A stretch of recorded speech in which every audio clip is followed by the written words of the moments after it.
Hi bye, ug sa tanang mga naminaw karon. I just want to share a story. A story nga until now nagahunt gihapon sa kuha. This story happened here in Cebu. 3 years ago na ang nakalabay. This is the reason why I turned rebellious towards my mother. 1 year kapin na ni Kelly. Same schoolmate and same year. Engineering ko, while siya kay nursing. Gwapa kaayo ni si Kelly. Butang anak. Responsible nga estudyante. Og labaw sa tanan, utukan. Pero prangka nga pagkaistorya. Dili uyon akong inahan siya. Kay si Kelly came from a poor family. Pero wala ko mag-matter anak. I love her and she's almost perfect na para nako. Pero I just felt bad for her. Samot na tong gidala nako siya sa balay. Kay birthday ni mama. Pero ang giasal ni mama sa iya is worse than expected. Makaingon gyud ko usahay na matapobre gyud akong inahan. Pero dako og respeto sa iya. Nayab-an ni mama si Kelly og juice. Not sure og accidentally ra or she did it in purpose. Pero instead mag-sorry si mama, si Kelly pa iyahang gikasaban. Butan ki si Kelly og nangayo ra pod siya sorry. Dayon kay naluoy man ko sa kong uyab. Ako na lang siyang gihatod pauli sila. While nag-drive ko, nakabantay jud ko nga gahilak si Kelly. Ako siyang giingnan, love, ayaw naghilak please. Sorry jud kaayo sa giasal ni mama. I-stressed man sad good lately si mama love pa. Kay medyo na ay problema sa work. Gigunitan dayon ni Kelly ako ang kamot. Ug ningon siya sa kuha, nga don't be sorry. Kabalo man ko nga at first pa lang, nga di jud ganahan si tita sa kuha. Og nakasabot ko sa sitwasyon nato. Dili ko gusto nga mawala si Kelly sa kuha. Each day jud ako ang ginapakita siya unsa nako siya ka-love. Grabe sad kaayo og pasensya bayhana. Dili ka mao masuko og perme lang jud nagpaubos. Dili sad ka mao musukol. Kada na ako sa balay, permi lang jud namong awayan ng topic nga si Kelly ako ang uyab. Napay mga times na palaago ni mama sa balay akong ex nga si Cheska. Kay lagi, boto man kayo si mama niya. Not knowing ang ngilad kay batasan bayhana. Og wala na sad ko'y plano nga balikan pa. Moingon ako mama nga, Jigs, naa si Cheska sa garden. Lakaw at tuwasa. Na daw siya'y tuyo sa imuha. Kana na lang jud permi ang ilitok ni mama pag muari si Cheska. Naaligi daw tuyo. Magpa-tutor daw sa math. O balik-balik lang nga rasuna. Mao nang moingon ko sa kumama nga, Ma, papaulia sa lang na si Cheska. Kay mulakaw ko karon. Maghatod ko aning libro ni Kelly sila ha. Kay nalimtan man niya kuha sa backseat gahapon. Gamitonon baya ni niya kay naa sila'y exam ugma. Tubag po na ko mama nga, unsa man ang bayhana di ay, gihimo lang day kang sulugoon og driver ana.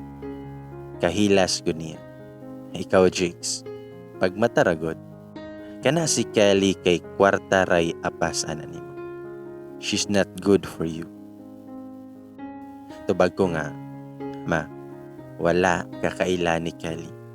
Please lang. Ayaw siya i-judge. Balag di ka makadawat sa idea nga uyab mi. Pero please lang ma. Ayaw siya gami og istorya nga dili niya binuhatan. Nilakaw na dayon ko. Kapoy na jud paminawo ng sige na laglalis. Dili po ko gusto nga makatubag ni mama, kay lagi dili ko gusto mapasakitan siya. Grabe siya maka-judge ni Kelly nga bisan kausa wa gani na nakahot-hot na ako. Kada man sa rinamo, napa na siya irigalo na ako. Ana, jud ko kabilib ni Kelly. Maong samot kay ko nga na-in love sa iya. Dayon dihay adlaw nga wala ni eskwela si Kelly. I called and messaged her pero walay response. I asked her classmates pero wala sila kabalo. Kay wala daw pasabi si Kelly. Hangtod pagkaugma, wa gyapon siya mi eskwela. Dilipod ko makadong sila after school kay absent ang driver ni mama og 1 week. Maong ako'y maghatod kuha sa kumanghon. Sa moto, nga 7 a.m. naan ako sa school kaya ako ang giatngan si Kelly. Basin maka-eskwela na siya rong adlaw. O pagtaod-taod, diha jud siya. Ako din siyang gitagbo pagsulod niya sa gate. Tamlay kay si Kelly og naghubag ang mata. Ako siyang gingnan. Hello, okay ra ka? Absent lagi kag 2 days. Ngano man ka? Dili pa jud ka mo reply. Unya wala ni mo gisin ako ang chat. Tubag siya nga, sorry, nawala magod ako ang cellphone. Nangutan ako niyag balik nga. Ngano man lagi nga absent ka. Wala siya mitubag ug midiretso laglakaw. Wala na lang ko magsige pagpangutana kay kabaluman ko nga murag naa jud nay problema sa Kelly. Dili lang po na ako siya i-pressure kay basin mabigay. Sa pagkahapon nato, mi-insist ko nga ihatod na ako siya sila. At first wala siya misugot kay mag-commute ra daw siya. Pero nipugos jud ko. Amo lang gyapit una akong manghod tapos largo na mi sila. Hilom gyud kaayo si Kelly. Pero nakasabot ko niya. Mangwa na ko gasigi og pangutana. Pag naog niya, niingon lang siya og ari sa kulob. Amping niya mo. Dayon naog, dayon lakaw. Then ingon ako manghod niya. Yeah, luya kayong ati Kelly mo hilak sa. Nitubag ko nga. Ha? Unsay hilak ba? Kanus amang ka nakita nga may hilak si Kelly. Tubag ako manghod niya. I mean, luoy ba og mohilak man kani? Guol manggod kay to si ate. Ug mura tog kahilakon. Hinoon bitaw jud. Bugat kay buot akong uyab karon. Dayon na uli na mi sa balay ug gitagbo kong mama. Yun ako mama. Nya musta man mong Kelly? Bulag na mo? Kalain lang dyan nagbaba ni mama. Wala na lang ako gipansin og nilargo na ako sa kwarto para mag-ilis. Padungon ta ako mutawag ni Kelly. Pero di ay, nawala man di ay ihang phone. So wala na lang. Go-online na lang ko aron pawala sa laay. Nakabantay din ko og naay nag-message request og ako ang gi-open. Perte dyan na akong kurata. Kay naay nag-send og pictures ni Kelly og ni Dave. Si Dave kay igagaw na ako.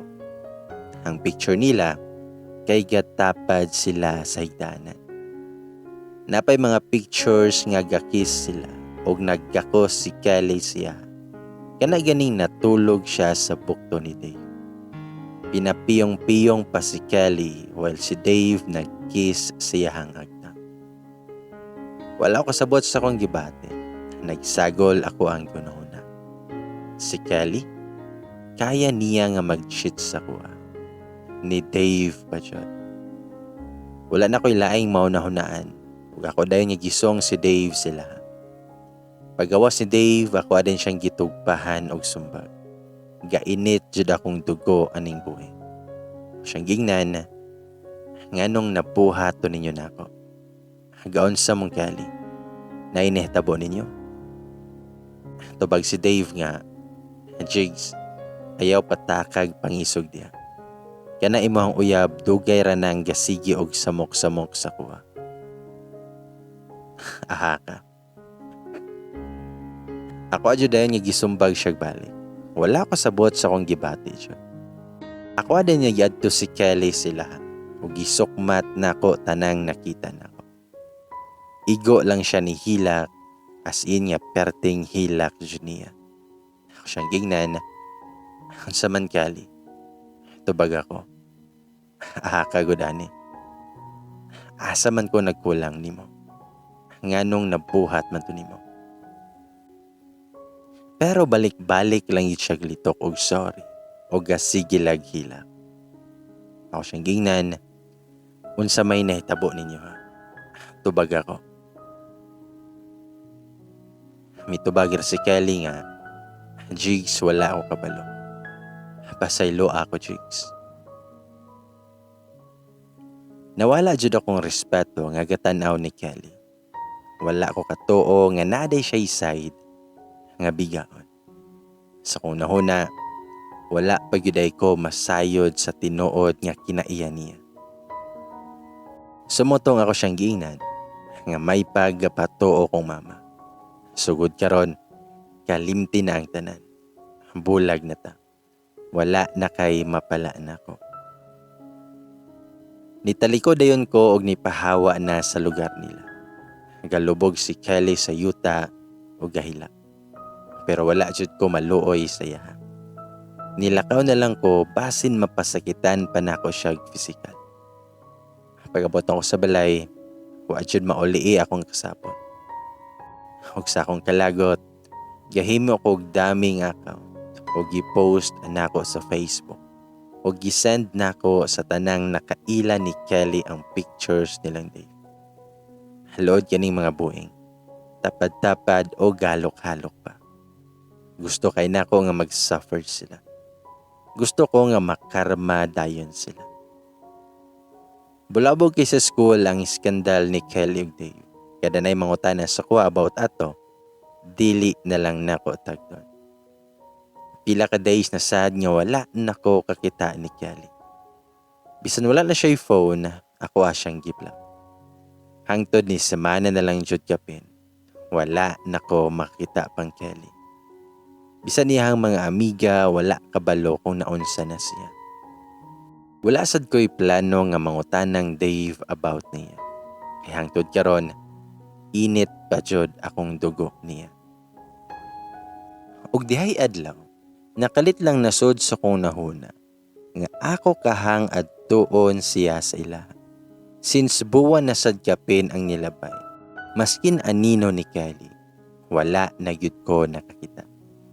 Ako lang tanawon kung naunsa na siya ug unsa siya gasuffer sa akong gipuhan. Dili lang gud ko magpakita kay gusto lang nako makita kung unsa ka miserable iyahang kahimtang karon. Ug pagabot nako sila ha, gabi na to. Daghan mang tawo sila. Naay nang gidula og baraha og bingo.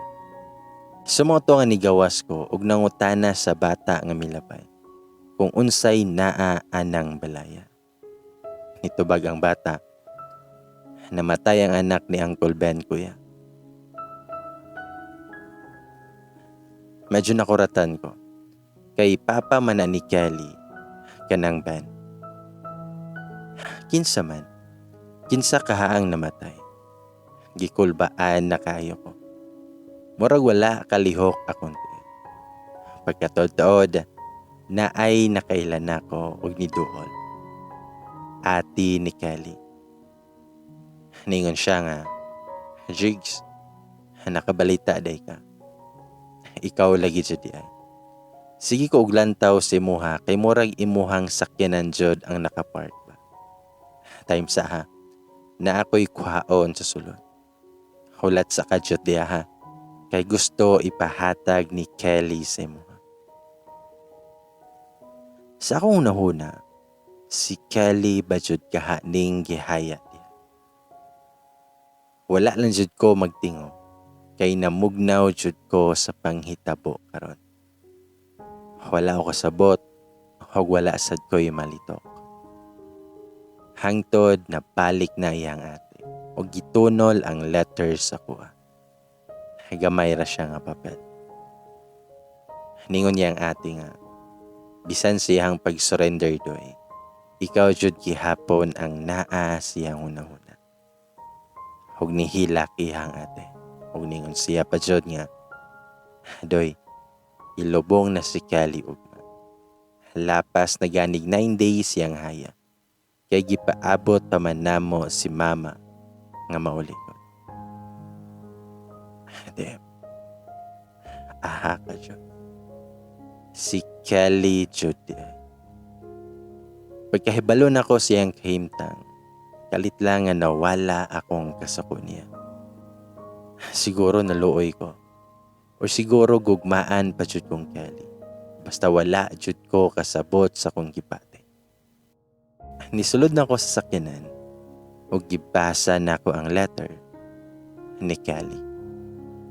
Ingon siya nga, Love, sorry sa kong nabuhat ha.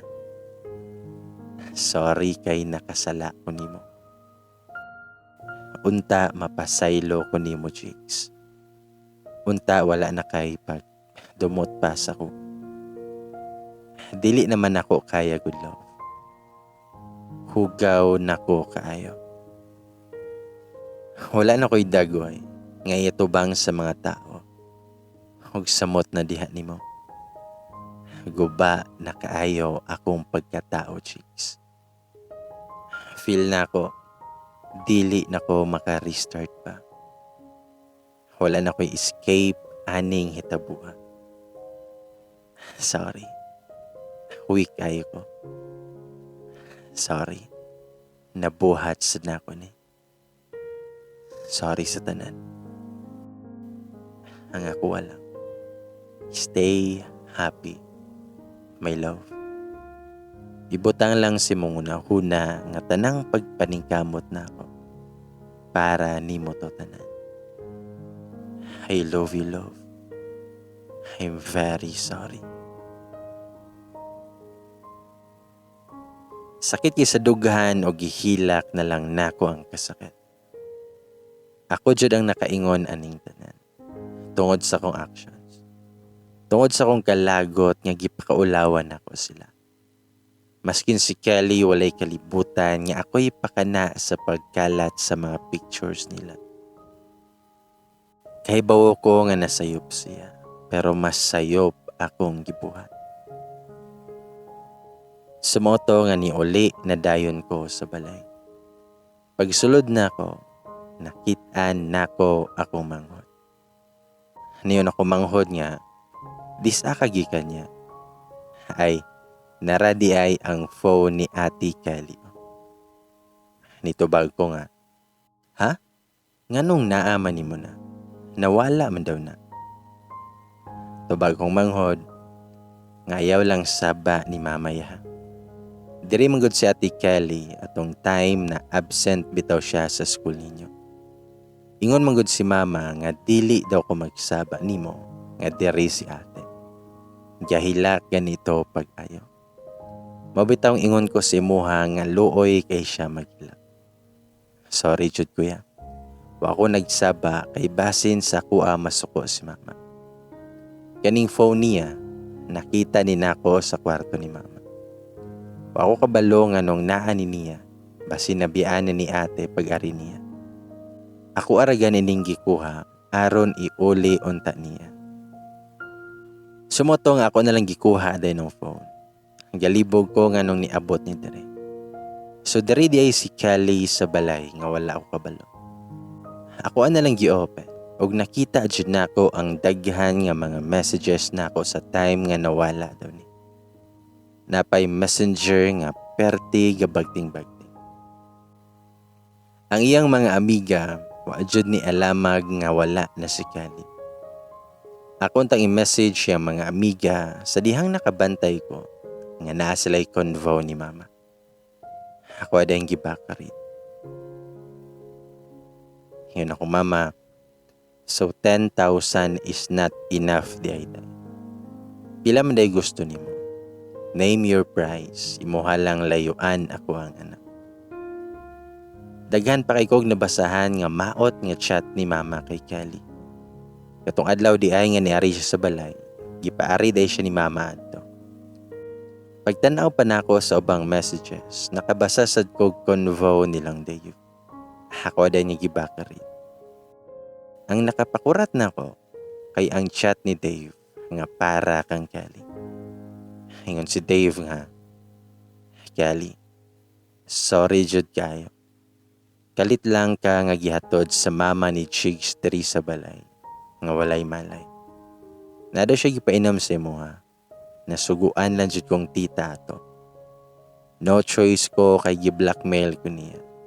Pag di daw na ako tumanon, iya daw kong pakasuhan regarding atong wala ko nananghid nga gigamit ilang sakyanan.